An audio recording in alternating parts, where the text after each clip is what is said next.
ចាប់ពីថ្ងៃនេះយើងធ្វើអីទៀតយើងគិតពីអនាគតមកដូចក្រោយខ្នងខ្ញុំអញ្ចឹងមិនសមវិញភ្លៀងល្ងិតមេឃបាទឥឡូវនេះភ្លៀងហួសហើយឥឡូវចេញពន្លឺថ្ងៃហើយអញ្ចឹងយើងត្រូវគិតពីអនាគតទៅដូចថាឥឡូវនេះយើងតាមតមុខទៀតយើងត្រូវមានសេចក្តីសង្ឃឹមបើសិនយើងអត់មានក្តីសង្ឃឹមទេយើងពិបាកយើងនឹងកើតគេហៅរោគ depression វិស័យប្រសាទបាទអញ្ចឹងដល់យើងមានសេចក្តីសង្ឃឹមយើងនឹងស្រលឹងមើលទៅអនាគតទៀតបាទហើយទៅចំពោះខ្ញុំថាអនាគតភ្លឺមានរស្មីមានសូរិយាបាទល្អណាស់ចំពោះកម្ពុជានិងសហរដ្ឋអាមេរិកក្នុងនាមជា Cambodian American ខ្ញុំក៏ត្រេកអរដែរថា bias ថា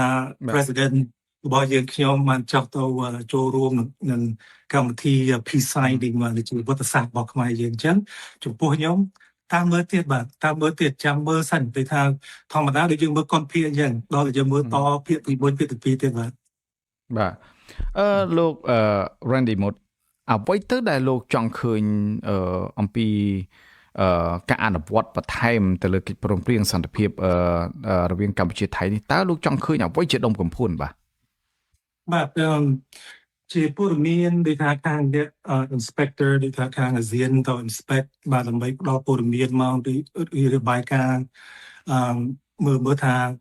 អ្វីថាក្នុងកិច្ចសន្យាហ្នឹងបានអនុវត្តដល់កម្រិតណាហើយទៅលបឿនការអនុវត្តនឹងយ៉ាងណាដែរនេះអ្វីដែលខ្ញុំចង់ឃើញណាបាទទី2ចង់ឲ្យបងប្អូនខ្មែរយើងបាទនៅក្នុងស្រុកខ្មែរនិងក្រៅស្រុកក្តីបាទfocus ពីរឿង economic development ព្រោះឥឡូវនេះតាមខ្ញុំដឹងដូចថាមានលក្ខខណ្ឌល្អពិសេសណាស់ដូចថានឹងបានប្រយោជន៍មកដល់បងប្អូនខ្មែរយើងបាទអញ្ចឹងដូចជាដូចថា zero tariff អានឹងដូចថាខ្ញុំមិនទាន់ច្បាស់ថា